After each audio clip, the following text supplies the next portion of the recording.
Good morning all of you. Hindi व्याकरण की book निकाल लीजिए।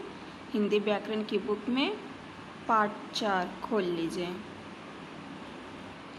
पार्ट 4 है हमारा मात्राएं, वोवेल सिंबल्स। इसके पिछले वीडियो में मैंने लेसन पार्ट 3 कंप्लीट करवा दिया था। आज हम पार्ट 4 पढ़ेंगे, मात्राएं, वोवेल सिंबल्स।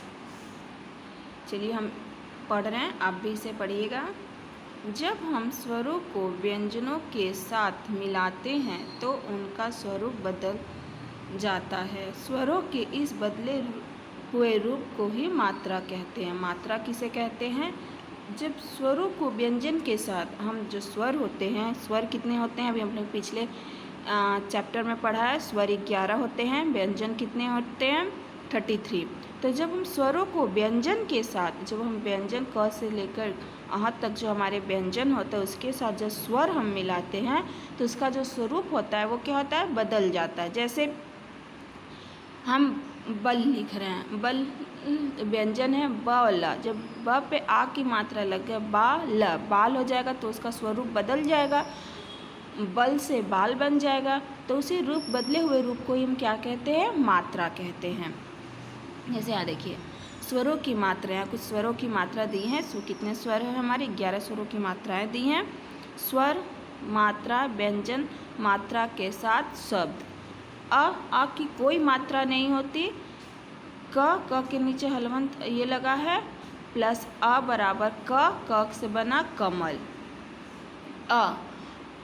आ की मात्रा होती है, अ पे आ की मात्रा है। देखिए आ की मात्रा है, क पे नीचे हलंत लगा है, प्लस आ बराबर का से क्या हो गया? कान। तो ये शब्द बन गया। कन से क्या हो गया? कान। तो यहाँ पे शब्द बदल रहा, उसका रूप बदल रहे हैं ना। मात्र स्वर की मात्रा लगने के साथ उसका रूप में क्या हो रहा है? बदलाव हो रहा है। इसी को हम क्या कहते हैं? मात्रा। छोटी ई, क पे छोटी की मात्रा किसान। बड़ी ई, क पे बड़ी की मात्रा कील।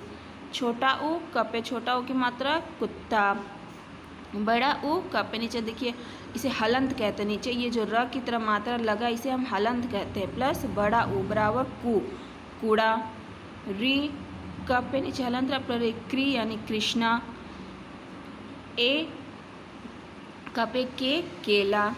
ए, क पे नीचे हलंत लगा, प्लस ए, कैदी।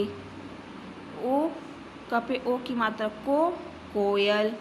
औ, क पे औ की मात्रा कौवा। तो इस तरह से स्वर को अगर जब हम व्यंजन के साथ जोड़ते हैं तो उसके स्वरूप में जो परिवर्तन होता है, बदलाव होता है, उसे हम मात्रा कहते हैं। नेक्स्ट पेज पे आइए। तो हम लोगों ने अभी मात्रा पढ़ लिया। स्वर और मात्रा को एक साथ लिखिए है जिससे शब्द बना है। नेक्स्ट पेज पे आइए। विशेष ज्ञान। र में छोटा ऊ और बड़ा ऊ की मात्राएं निम्न प्रकार से लगाई जाती हैं। र में छोटा ऊ और बड़ा ऊ की मात्रा अलग अलग तरह से लगाई जाती है, निम्न प्रकार से लगाई जाती हैं। कैसे? देखिए, र हलंत नीचे लगा है, प्लस छोटा ऊ, रू, रुपया, रूई। र में हलंत लगा प्लस बड़ा ऊ बराबर रू, रुमाल, रूप। तो देखिए दोनों के अर्थ भिन्न भिन्न है, निम्न प्रकार से लगाई गई। इसमें देखिए इस तरह से उठा के लगा, जबकि इसमें से एक बड़ा ऊ लगाया गया है। बिंदु और चंद्र बिंदु का प्रयोग। बिंदु और चंद्र बिंदु का हम लोग प्रयोग पढ़ेंगे। तो ये देखिए, शंख में बिंदु है जिसे हम अंक की बिंदु भी कहते हैं। तांगा में चंद्र की बिंदु है। पतंग में अंक की बिंदु, जैसे हम बिंदी कहते हैं, ना भी कहते हैं। पतंग, इसका आवाज़ जो आता है केवल नाक से आता है। जबकि चांद जब हम बोलते हैं तो इसकी जो हवा निकलती है वो हमारे मुंह और नाक दोनों से निकलती है। लेकिन जब हम पतंग कहते हैं तो इसकी हवा जो हमारे मुंह निकलती है वो केवल नाक से बोली जाती है। जबकि चंद्र की बिंदी की वजह से हम शब्द बोलते हैं वो मुख और नाक दोनों से हवा आती है बाहर। बंदर, कुआं, घंटा, आँख।